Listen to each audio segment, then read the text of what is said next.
The cargo bay of the Silent Dawn hummed with quiet energy as Captain Lee Tae-ho walked between the 12 sealed crates. Each container was larger than a man and made of some strange metal that seemed to absorb light rather than reflect it. The alien merchant who hired them had died 3 days ago, but not before transferring an enormous payment that would set his crew up for life. Tae-ho ran his weathered hand along one of the crates. No markings, no labels, just smooth, dark surface that felt warm to the touch. The dying merchant had been very clear about one thing: deliver the cargo to the coordinates beyond charted space and ask no questions. The payment was enough to buy 3 ships like the Silent Dawn. "Captain, we are approaching the jump point," called Kim Jun-ho from the pilot seat. The young man had steady hands and quick reflexes that made him perfect for the dangerous runs. His voice carried the excitement of someone who thought this job would be their ticket to easy living. "Take us through, Jun-ho," Tae-ho replied, moving toward the bridge. The Silent Dawn was not a large ship, but she was fast and had enough hidden compartments to make customs officials work hard to find contraband. Today, though, they carried their cargo openly in the main bay. Park So-min looked up from her engineering console as Tae-ho entered the bridge. Her small frame belied the strength needed to keep their aging ship running. "Captain, the power readings from those crates are getting stronger. Whatever is in there, it is drawing energy from somewhere. As long as it does not interfere with our systems, we ignore it," Tae-ho said firmly. "We deliver the cargo and collect our payment, nothing more." Choi Hai-jin emerged from the medical bay, wiping her hands on a cloth. The ship's medic had been checking their supplies for the journey into unknown space. The alien merchant mentioned this was dangerous cargo. "Should we not be more careful about what we are carrying?" Tae-ho settled into his captain's chair. "The most dangerous thing about this cargo is how much someone wants it. That kind of money attracts attention we do not need."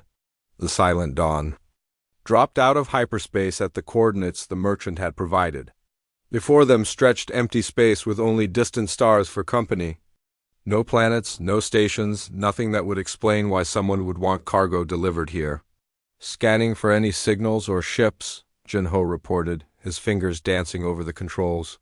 "Nothing on sensors, Captain. We are alone out here." "Maybe our buyer is running late," So-min suggested, but her voice carried doubt. In their line of work, punctuality meant survival. Tae-ho was about to order another sensor sweep when alarms began screaming throughout the ship. Red lights flashed as the proximity sensors detected multiple contacts dropping out of hyperspace around them. "6 ships, no, 8 ships decloaking around us," Jun-ho shouted over the alarm. "They are not human designs, Captain. I have never seen anything like them." The alien vessels were sleek and organic-looking, like massive insects made of black metal. They moved with fluid grace that no human ship could match. Energy readings spiked as weapon systems powered up across the enemy fleet. "Hai-jin, secure the medical bay." "So-min, give me everything the engines have," Tae-ho ordered, his voice calm despite the situation.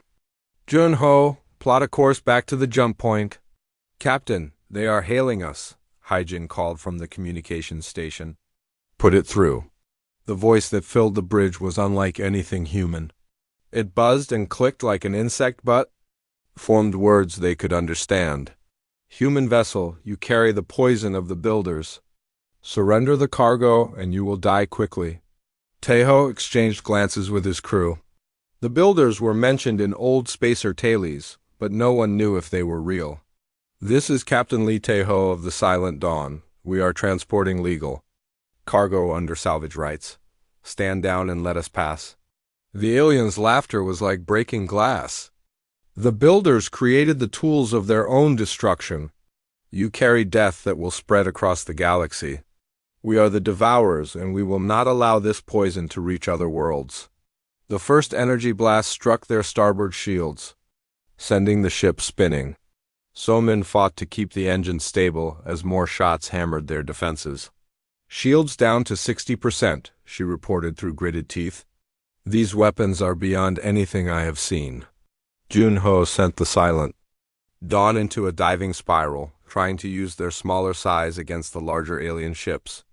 They are not trying to capture us, Captain. Every shot is aimed to destroy. Another barrage struck home, and sparks flew from damaged systems.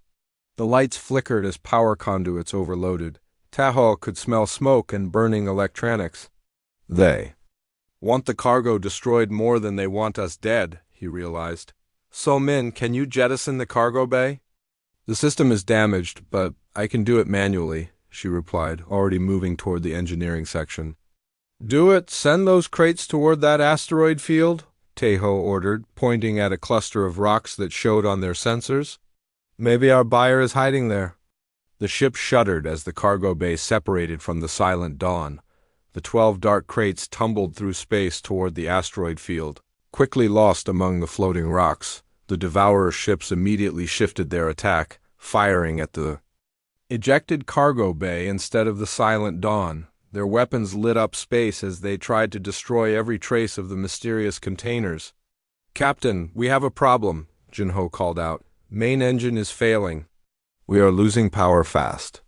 Through the viewscreen, Tahoe watched as one of the alien ships broke off from the group and moved toward them. Its weapons were charging for what looked like a final strike. All hands to escape pods, he ordered. This is not a drill. So Min reached the bridge first, her face grim. The cargo made it to the asteroid field. Some of those crates might have survived. Good, now go, Tahoe said, pushing her toward the escape pod. Junho, Haijin, move. As his crew sealed themselves into their pods, Tahoe took one last look at the Silent Dawn's bridge. This old ship had been his home for 10 years. Now she would be his tomb unless he moved fast. The escape pod launched just as the alien weapon fired. The Silent Dawn exploded in a ball of white fire that lit up the darkness of space. Tahoe's pod tumbled away from the destruction, its small engines struggling to carry him toward the nearest planet. Behind him, the Devourer ships continued firing at the asteroid field, determined to destroy every trace of the cargo they feared. So much, but space was vast and some secrets were harder to kill than others. The escape pod screamed through the atmosphere of the unknown planet like a falling star. Tahoe gripped the safety harness as the small craft shook violently around him. Warning lights flashed red across the control panel, telling him what he already knew. The pod was never meant for atmospheric entry at this speed. Through the tiny porthole, he could see the planet's surface rushing up to meet him. The world looked dead and brown, covered with strange rock formations that stretched as far as he could see. No signs of water, no green of plant life, just endless barren landscape under a pale yellow sun, the pod's emergency chute deployed with. A sharp crack, jerking Tahoe against his restraints. The sudden deceleration made his vision blur and his chest ache. He could taste blood in his mouth where he had bitten his tongue during the violent descent. Impact came hard and fast. The pod bounced twice across the rocky ground before sliding to a stop against a large boulder. Smoke poured from the damaged engines as Tahoe fought to unbuckle. His safety harness with shaking hands, the hatch opened with a hiss of escaping air, and Tahoe stumbled out onto alien soil. His left leg gave way beneath him, sending sharp pain up through his hip.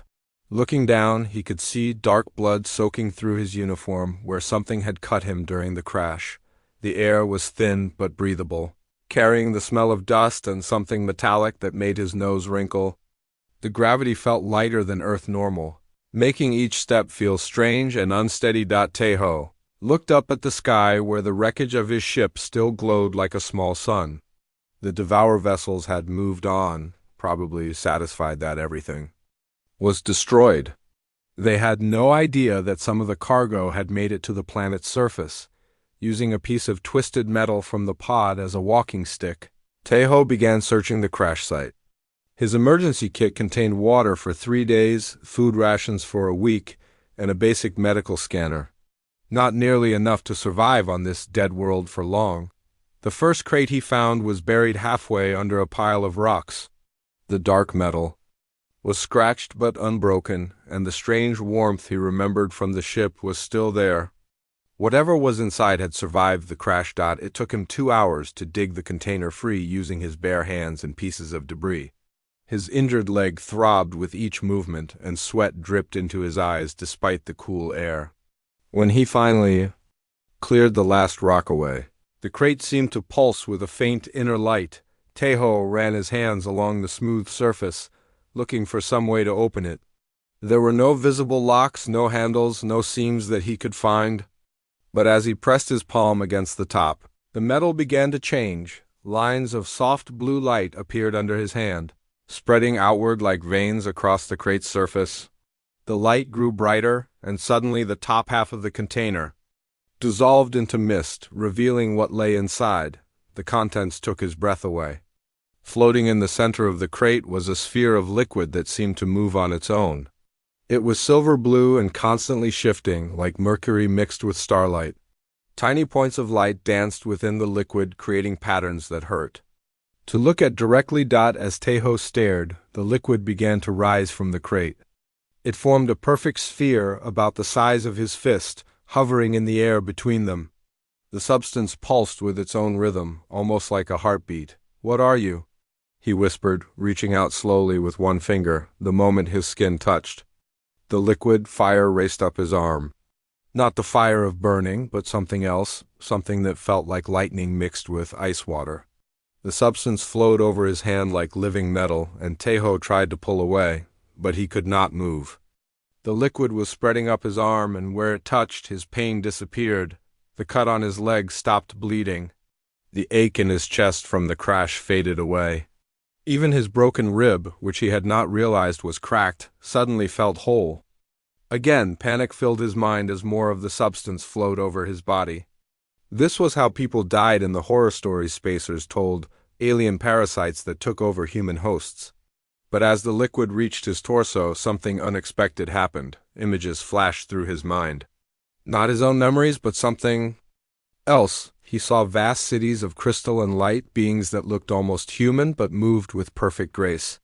He saw great machines that could reshape matter with a thought, and ships that traveled between stars without engines. The beings in his vision were tall and elegant, with skin that held the same silver-blue glow as the liquid they moved through.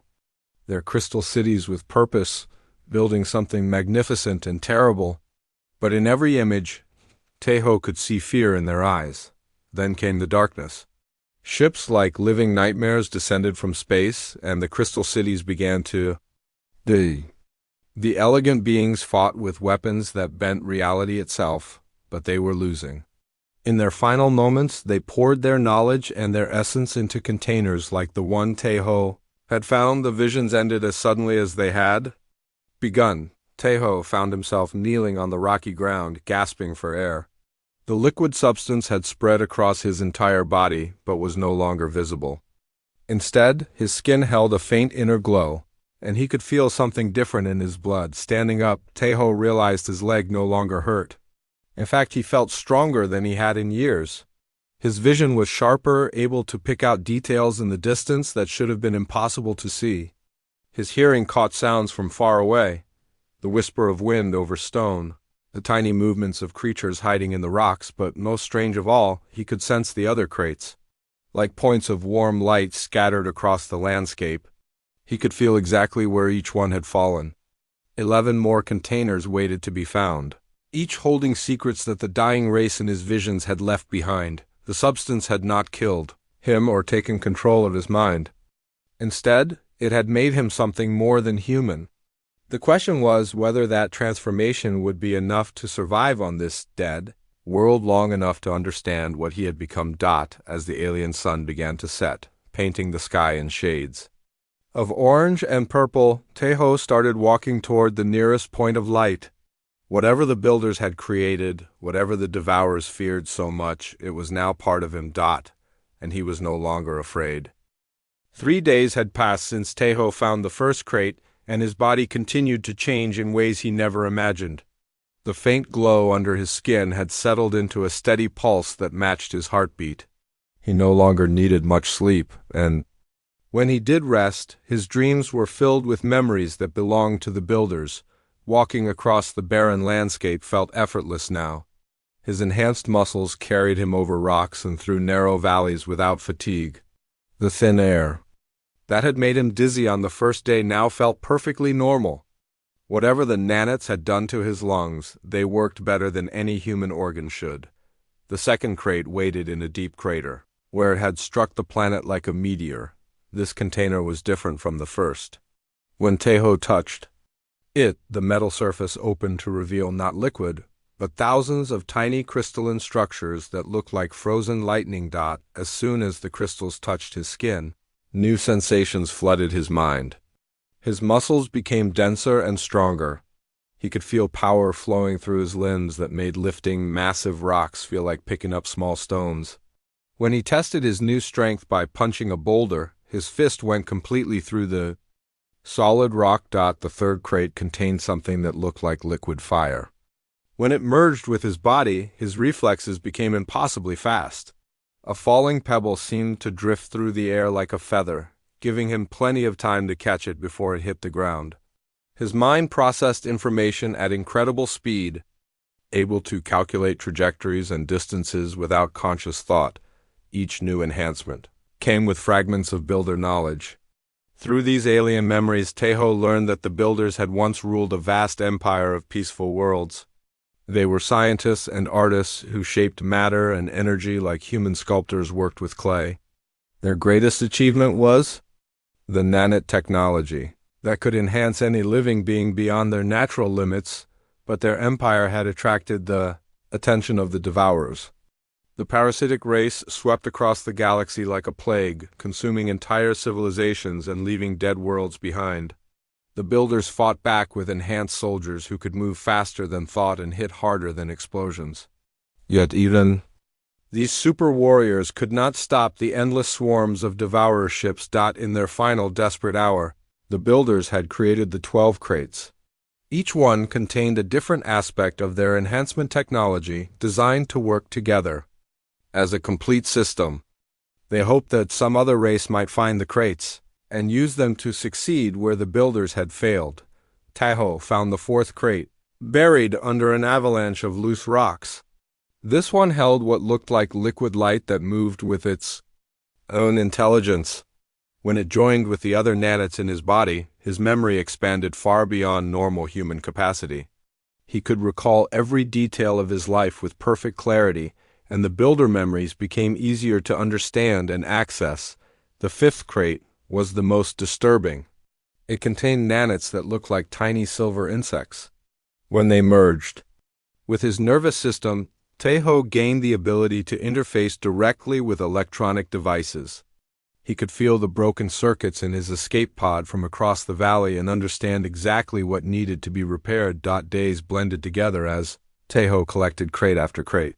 Each enhancement built upon the others, creating combinations the builders had designed over centuries of careful research.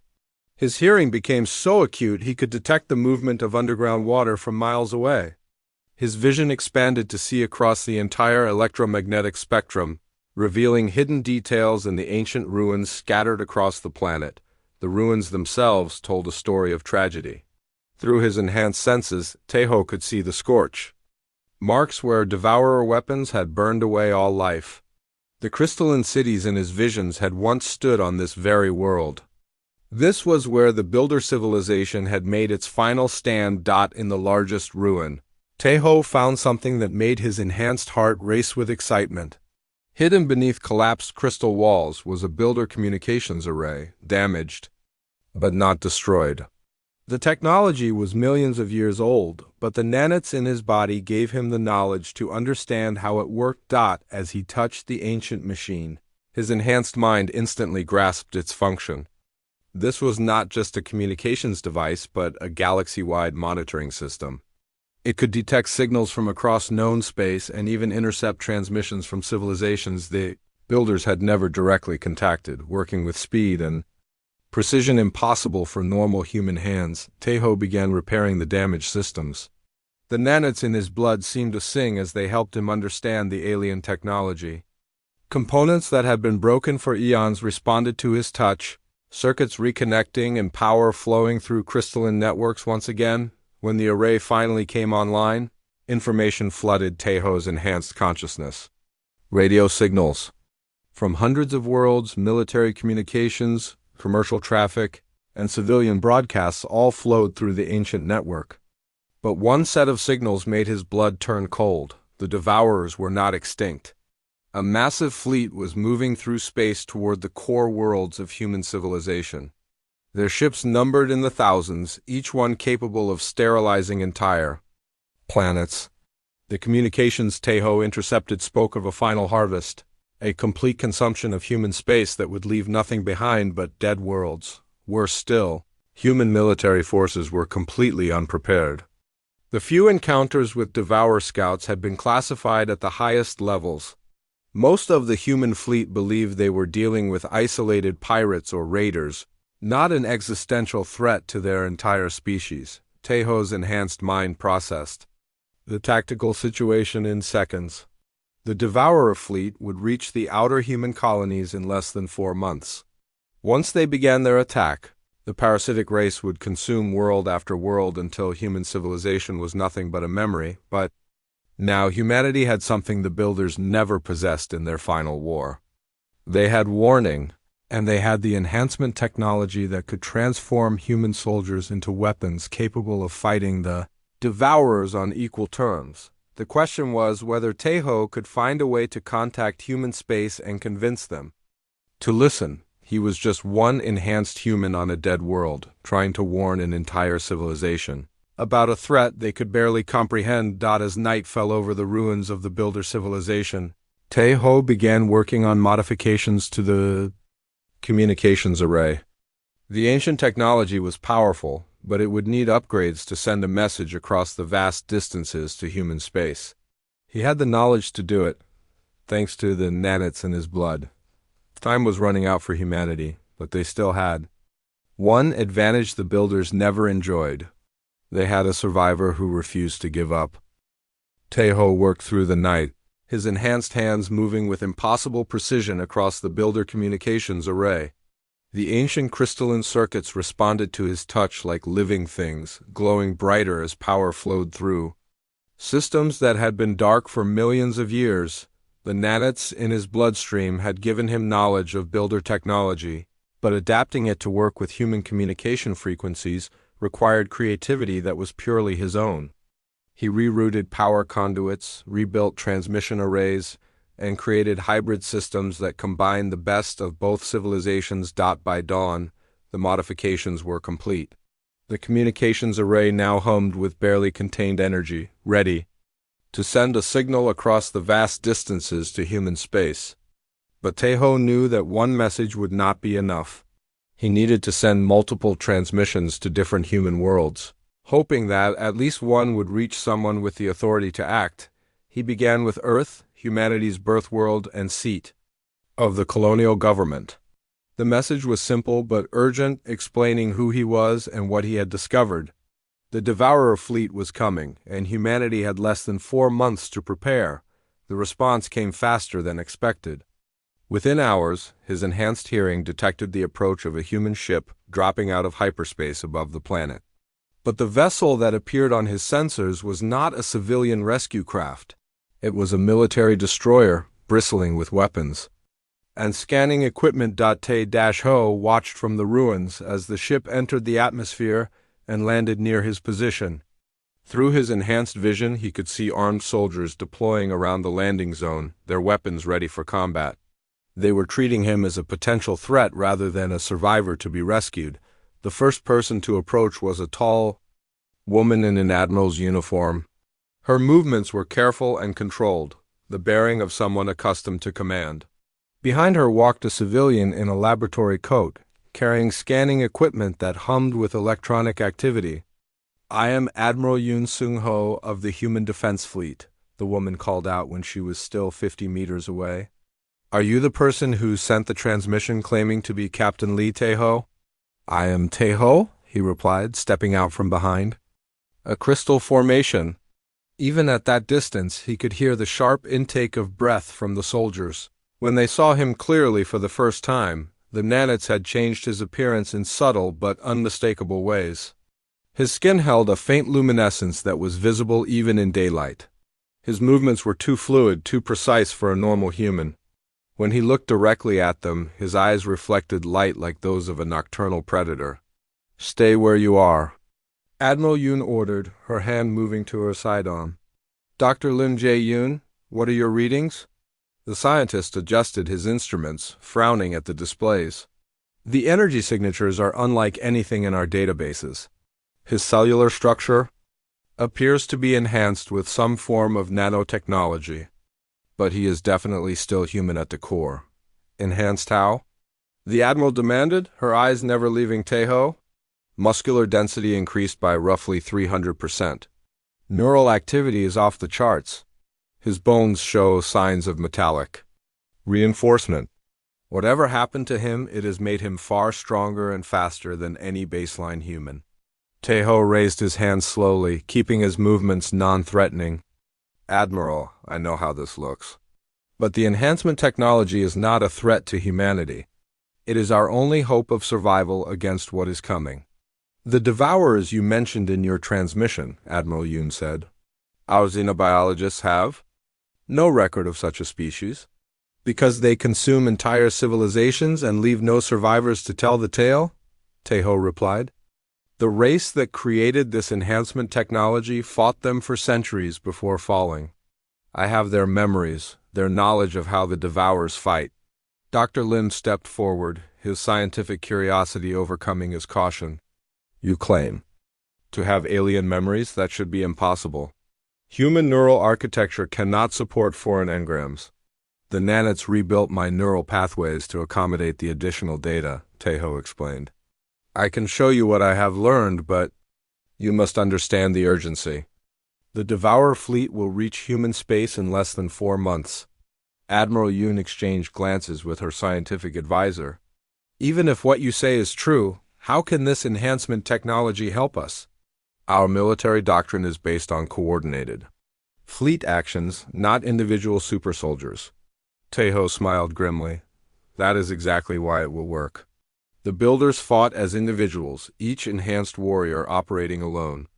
But humans fight as teams, as units working together toward common goals. Enhanced humans who can coordinate perfectly while maintaining superhuman abilities would be unstoppable." To demonstrate his point, Taeho moved toward their ship with casual speed. The soldiers tried to track him with their weapons, but he was simply too fast. In the time it took them to turn their heads, he had crossed 50 meters and was standing beside their landing craft. "I could have disabled your ship or disarmed your soldiers," he said calmly. "Instead, I repaired the damage your engines took during atmospheric entry." Dr. Lim rushed to check his instruments, confirming that several minor system faults had indeed been corrected. "How did you interface with our technology without tools?" "The nanites allow direct neural connection to electronic systems," Taeho explained. "I can understand and modify human technology as easily as I can builder devices. This is just one of the abilities the enhancement provides." Admiral Yoon lowered her weapon slowly. "Assuming we believe you, how many people could be enhanced with this technology? All 12 crates are here on this planet. Each one contains enough nanites to enhance thousands of individuals. But the process is irreversible and requires voluntary participation. No one can be forced to undergo the change." "What are the risks?" Dr. Lim asked, his scientific mind already working through the implications. "The enhancement process has a mortality rate of approximately 10% for humans," Taeho admitted. "The nanites must completely rebuild major body systems, and not everyone survives the transition. But those who do become something beyond normal human limitations." As if summoned by their conversation, alarms began sounding from the human ship. A communications officer's voice crackled over the radio, reporting multiple contacts dropping out of hyperspace at the edge of the system through his enhanced senses. Taeho could feel the approach of Devourer scout ships, their alien technology creating distortions in local space. "They followed your transmission back to its source," he said grimly. 3 ships moving fast toward the planet.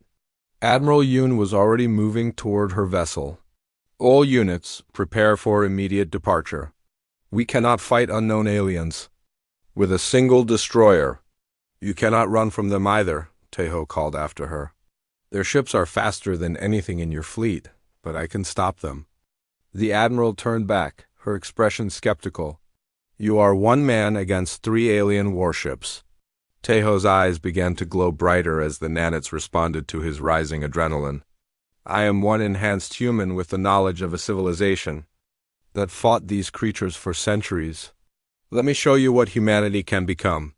Without waiting for permission, he sprinted toward the crystal ruins where the builder weapon systems still lay hidden beneath the rubble.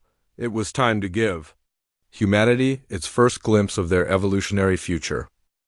The Devourer scout ships descended through the atmosphere like burning meteors, their organic hulls rippling with predatory grace.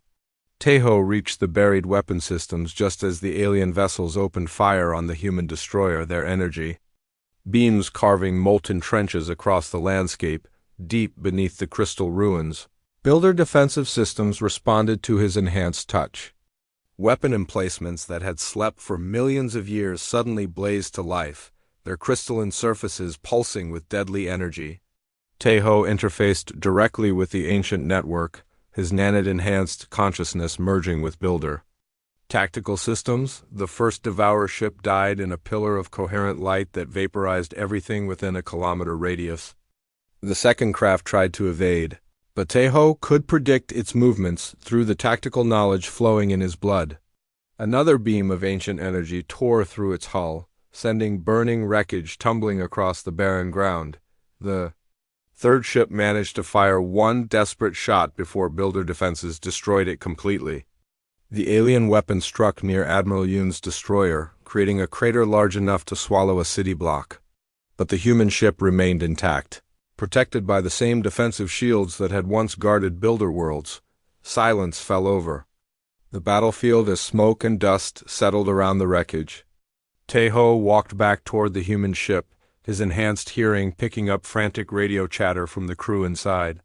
They had just witnessed firepower beyond anything in human arsenals, controlled by a man who looked almost like them but clearly was not. Admiral Yoon emerged from her ship with Dr. Lim close behind, both staring at the destruction with expressions of awe and fear.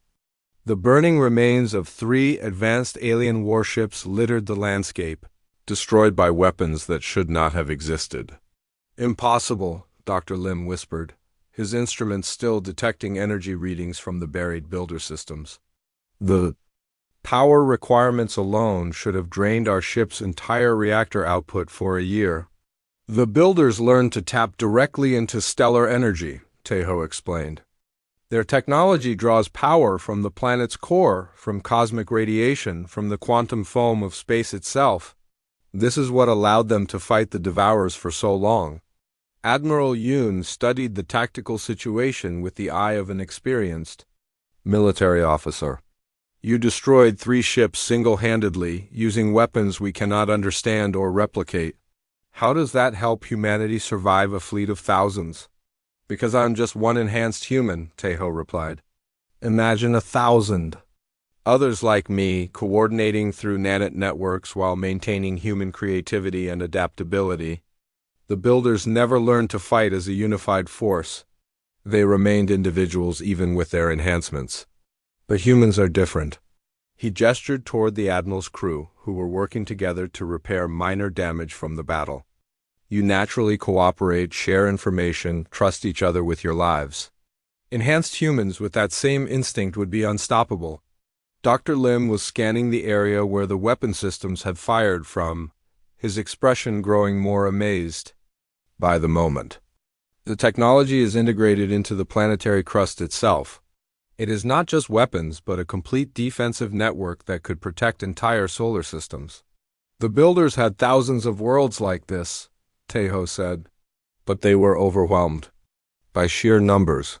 The Devourers bred faster than they could be killed, consumed resources from conquered worlds to build ever larger fleets. Individual enhancement was not enough to overcome such massive scale." Admiral Yoon activated her communicator, establishing contact with the Human Defense Fleet Command. "Priority Alpha transmission to Fleet Admiral Park Minsu. We have confirmed the existence of a hostile alien fleet approaching human space. Recommend immediate mobilization of all available forces." The response came back within minutes, crackling with static from the long-range transmission. Admiral Yoon, this is Fleet Admiral Park. What is the nature of this threat? Our long-range sensors show no unusual activity. Sir, they have stealth technology beyond our ability to detect, Admiral Yoon replied. I am transmitting all available data, but we need to discuss enhancement options that could give our forces the ability to fight these aliens effectively. While the Admiral coordinated with Fleet Command, Dr. Lim continued his examination of the builder technology. Captain Taeho, you mentioned that the enhancement process has a 10% mortality rate. What determines who survives and who does not? Taeho considered the question, accessing builder memories that contain centuries of research data. Physical fitness is important, but mental adaptability is crucial. The nanites must reshape neural pathways while preserving core personality and memories. Individuals with rigid thought patterns or psychological instabilities are more likely to reject the enhancement. What about the enhanced individuals themselves? Dr. Lim asked, do they remain loyal to humanity, or does the alien technology change their fundamental nature? I am still human, Taeho said simply. My goals, my values, my emotions are unchanged. The nanites enhance capability, not character. An enhanced coward is still a coward, just a faster one. An enhanced hero becomes something truly formidable. Admiral Yoon finished her transmission and turned back to them. Fleet Command is mobilizing everything we have, but it will take weeks to gather our forces. How long do we have before the main Devourer fleet arrives? 3 months and 18 days, Taeho replied without hesitation. Their advanced scouts were supposed to report back before the fleet committed to the attack. When they fail to return, the Devourers will send more scouts, but that will delay their main advance by several weeks. Enough time to begin enhancement procedures, Dr. Lim mused. But we would need volunteers, facilities, and a complete understanding of the process before we could begin. Taeho nodded toward the remaining crates scattered across the landscape. Everything you need is here. The builder research is complete and proven. But there is something else you must understand about the enhancement process. He paused, making sure he had their full attention. The nanites create connections between enhanced individuals. Not mind control or loss of individuality, but shared tactical awareness. Enhanced humans can coordinate their actions with perfect precision, share sensory data across vast distances, and respond to threats with unified purpose. Admiral Yoon grasped the implications immediately. A network of enhanced soldiers who could fight as one organism while maintaining independent thought and initiative. Exactly. The builders never achieved this level of coordination because their species was naturally solitary. But humans already possess the social instincts needed to make the network truly effective. Dr. Lim was practically vibrating with excitement as he processed the possibilities. We could have pilots who share reflexes, infantry units that move. Like dance partners, tactical coordinators who process information from thousands of sources simultaneously. But only if enough people volunteer for a process that might kill them, Admiral Yoon pointed out grimly. Taeho looked up at the alien sky where the burning remains of his ship still glowed like a dying star. When they understand what is coming, when they see the choice between possible death and certain extinction, humans will make the right decision. They always have. The Admiral activated her communicator again. Fleet Command, this is Admiral Yoon. I am recommending immediate establishment of enhancement facilities on this planet. We will need research teams, volunteer coordinators, and enough transport capacity to move enhanced individuals to strategic positions throughout human space. As plans began to take shape around him, Taeho felt a strange sense of completion. The smuggling run that was supposed to be his retirement had instead become humanity's graduation to a new level of existence. The cargo he had carried without understanding would transform his entire species, but first, they had to survive the next few months while the Devourer fleet closed in on human space, unaware that their intended prey was evolving into something far more dangerous than they could imagine. 2 months after the first enhancement facilities opened on the builder homeworld, humanity was changing. Volunteers came from every corner of human space: soldiers, pilots, engineers, doctors, scientists, and civilians who understood that their species faced extinction. Of the first 1,000 volunteers, 93 survived the enhancement process and emerged as something beyond baseline. Human, General Tejo stood in the command center that had been built around the ancient builder. Communications array, watching tactical displays that showed the approaching Devourer fleet. His promotion had come with his new role as humanity's first enhanced military commander, leading forces that no human general had ever imagined possible. The enhanced humans were everything he had promised and more. Pilot Park Min-soo could fly his fighter through asteroid fields at speeds that would kill normal humans, his enhanced reflexes and networked awareness allowing him to dodge obstacles that appeared faster than thought. His wingmate, Pilot Lee Hyo-young, shared his sensory data through the Nanit network, creating a flight team that moved with perfect coordination. On the ground, enhanced Marines like Sergeant Kim Do-hyun and Corporal Han Yu-jin had become living weapons.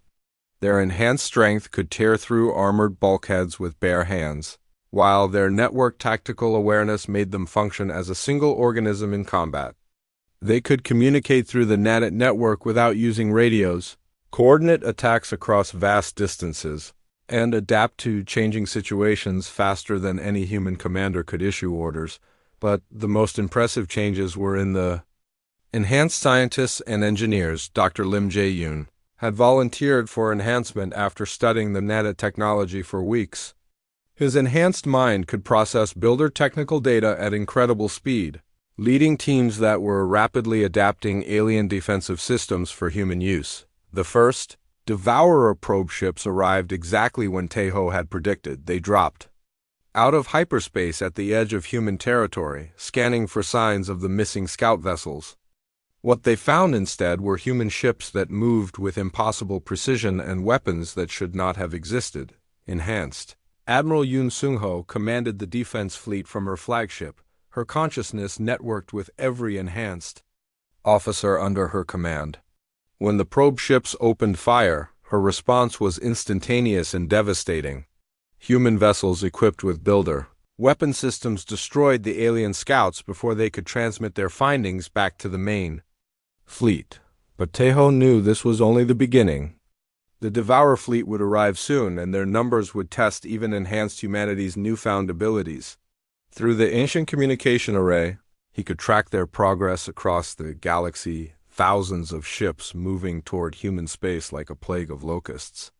"General, we have the final enhancement numbers," Dr. Lin reported, his enhanced mind processing data from facilities across dozens of worlds. 15,000 successful enhancements out of 17,000 volunteers.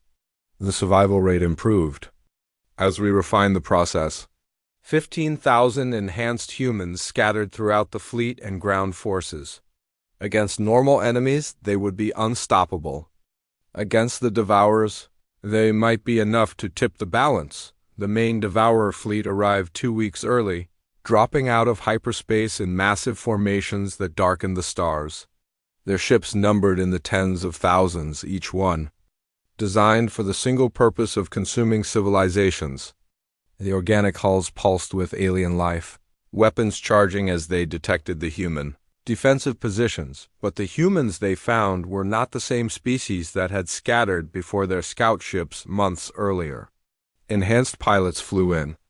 Perfect formation, sharing sensory data and tactical coordination that allowed them to fight as extensions of a single consciousness. Enhanced gunners on human capital ships fired with precision that made every shot count, while enhanced engineers kept weapon systems operating at peak efficiency. The battle for humanity's survival began at the outer colonies and spread inward, toward Earth itself. At each world, enhanced human forces fought with capabilities that stunned even the ancient Devourers. Pilots like Park Min-soo and Lee Hyo-young flew patterns that seemed to violate physics, their enhanced reflexes allowing them to dodge weapons fire that should have been impossible to evade on contested worlds.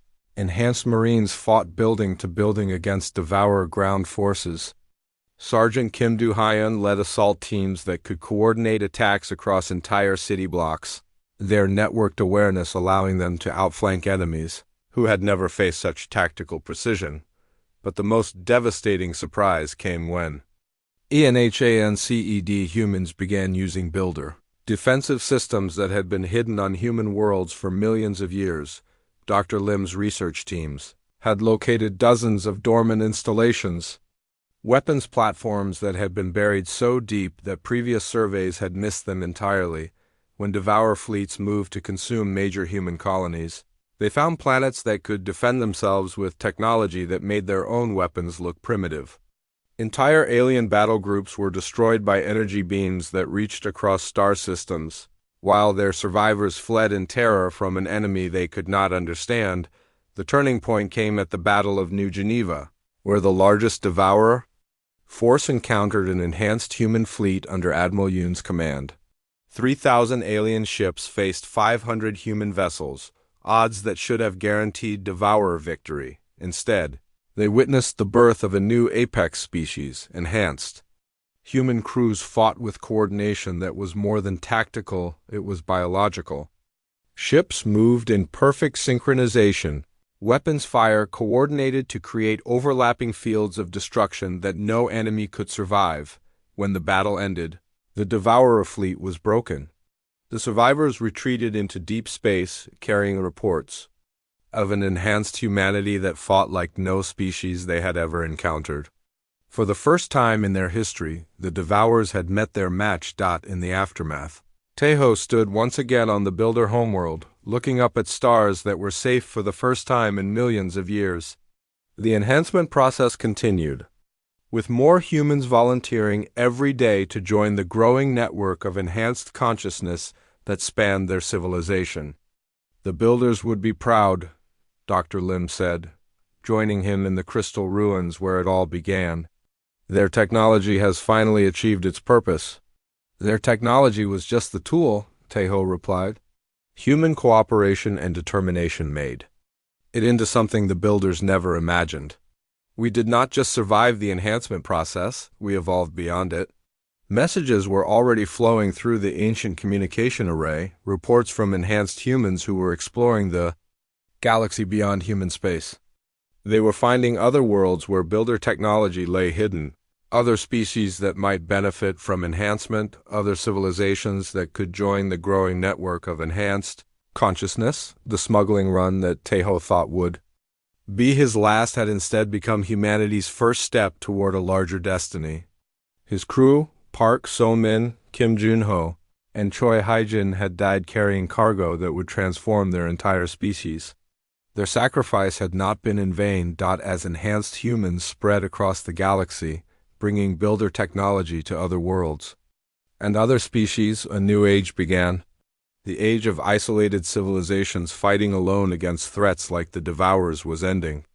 In its place came something unprecedented, a network of enhanced beings who could face any challenge together. Humanity had survived its trial by fire and emerged as something greater than they had ever dreamed possible.